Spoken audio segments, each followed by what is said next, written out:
Hey, happy Tuesday afternoon. My gosh, tomorrow is April 15th already, and it's halfway through the month of April. So hang in there a couple more weeks. I saw a lot of people out wearing masks today, more so people just out walking even with masks. So I think if we're really careful over the next few weeks, our stay-at-home order is May 4th. Maybe things can slowly start getting back to normal after that. Maine and Vermont has issued their stay-at-home order now through May 15th, so I wouldn't be surprised if New Hampshire changed till May 15th, but time will tell. If everybody plays it smart, maybe we can just get on with our lives. So, The Three Little Pigs, this is like a traditional story that we've all heard. Even me at 55 years old, I heard this. This book was brought to me by Jim Weigel, one of our selectmen, to read. This book came out in 1977. Once upon a time, there was three little pigs who went out into the big world to build their homes and seek their fortunes. The first little pig did not like to work at all. He quickly built himself a house of straw.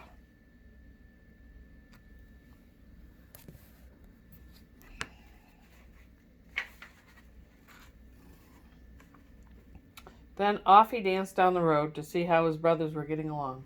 The second little pig was building himself a house too. He did not like to work any better than his brother, so he decided to build a quick and easy house of sticks. A house of sticks is probably a little bit better than a house of straw. Soon it was finished too. It was not a very strong little house, but at least the work was done. Now the second little pig was free to do what he wanted to do. What he liked to do was to play his fiddle and dance. So while the first pig tooted his flute, the second little pig sawed away on his fiddle, dancing as he played. He's a party pig. And as he danced, he sang, "I built my house of sticks, I built my house of twigs. With a hey diddle diddle, I play on my fiddle and dance all kinds of jigs." Then off he danced, the two little pigs, down the road together to see how their brother was getting along. They're just party pigs. The third little pig was a sober little pig. He was building a house too, but he was building his house of bricks. He did not mind hard work, and he wanted a stout house, strong little house, and he knew that in the woods nearby there lived a big bad wolf who liked nothing better than to catch the little pigs and eat them up. So slap, slip, slop, away he worked, laying bricks and smoothing a mortar between them. He is a smart pig. He was thinking ahead about that guy who would like to eat pigs. I like to eat bacon. Ha ha, but I love pigs. I do love pigs. They're the cutest things. I can't eat bacon from a pig that I know. Nope, can't do it. I just buy my bacon from Schmedberg's or one of my farm friends up the road. "Ha ha ha," laughed the first little pig when he saw his brother working very hard. "Ho ho ho," laughed the second pig. "Come down and play with us," he called. But the busy little pig did not pause. Slap, slosh, slip went bricks and mortar as he called down to them. They're laughing at him. He's like, "You'll see, guys. I build my house of stones, I build my house of bricks. I have no chance to sing and dance, for work and play don't mix."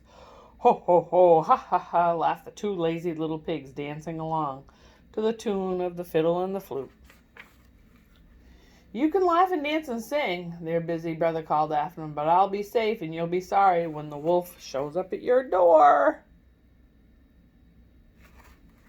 "Ha ha ha, ho ho ho," laughed the two little pigs again, and they disappeared into the woods, singing a merry tune. And look who's watching them from the woods. The big bad wolf. Who's afraid of the big bad wolf? The big bad wolf, the big bad wolf. Who's afraid of the big bad wolf? Tra la la la la. That's what those two other pigs were singing. Just as the first pig reached the door, out of the woods popped the big bad wolf. The little pig squealed with fright and slammed the door. Little pig, let me come in." Not by the hair of my chinny chin chin, said the little pig. I'll huff and I'll puff and I'll blow your house in, roared the wolf. And he did. He blew that little straw house right into pieces. Away raced the little pig to his brother's house of sticks. No sooner was he in the door when knock, knock, knock. It was the big bad wolf, but of course the little pigs wouldn't let him come in. I'll fool those pigs, said the big bad wolf to himself. He left the little piggy's house and he hid behind a tree. So there they are, the house of sticks. They think they're safe. Soon the door opened, the two little pigs peeked out. There was no wolf in sight. They were scared. Their brother warned them. Ha ha ha, ho ho ho, laughed the two little pigs. We fooled him. Then they danced around the room singing gaily. Who's afraid of the big... I said gaily, but I didn't mean anything about that. I don't want to go through what Kyle Larson's going through I just read that right out of this book. Who's afraid of the big bad wolf? The big bad wolf, the big bad wolf. Who's afraid of the big bad wolf? Tra-la-la-la-la. Soon there came another knock at the door. It was the big bad wolf again, but he had covered himself with a sheepskin and was curled up in a big basket looking like a little lamb. They're so scared.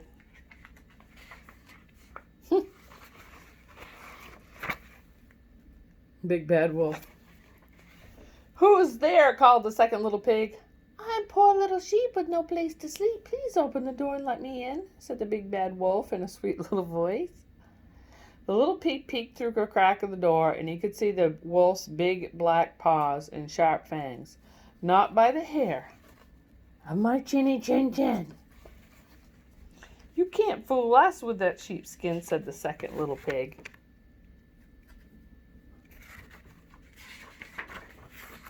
Then I'll huff and I'll puff and I'll blow your house in, cried the angry wolf. So he huffed and he puffed and he huffed and he blew that little twig house all to pieces.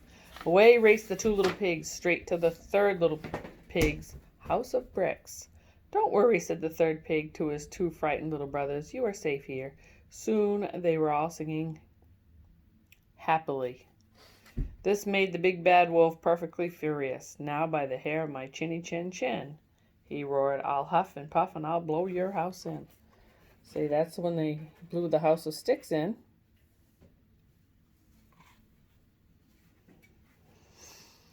So the big bad wolf huffed and puffed and huffed and puffed and huffed. Now he's on top of the brick house. He could not blow down the little house of bricks. How could he get in? At last, he thought of the chimney. He thinks he's Santa Claus, I guess. So up he climbed quietly. Then, with a snarl, he jumped right into the kettle of boiling water. With a yelp of pain, he sprang straight up the chimney again and raced away into the woods. The three little pigs never saw him again and spent their time in the strong little brick house singing and dancing merrily. It's a good thing they had a hard-working brother. So the hard-working brother, see, now that he had his house all built, he was ready to sing and dance. So the three brothers probably had a good life together after that. And that's the end of my story time today. I didn't read to you yesterday because I was out in the pouring rain. I did have a raincoat on, but it was just cold pouring rain, and I was out waiting on customers and that. I come home and I felt just achy all over, and I covered up with a blanket and stayed warm and whined a little bit through my misery. But today's a new day. The sun was out. It was beautiful. Better days are ahead. Love you all. Have a great rest of your April 14th.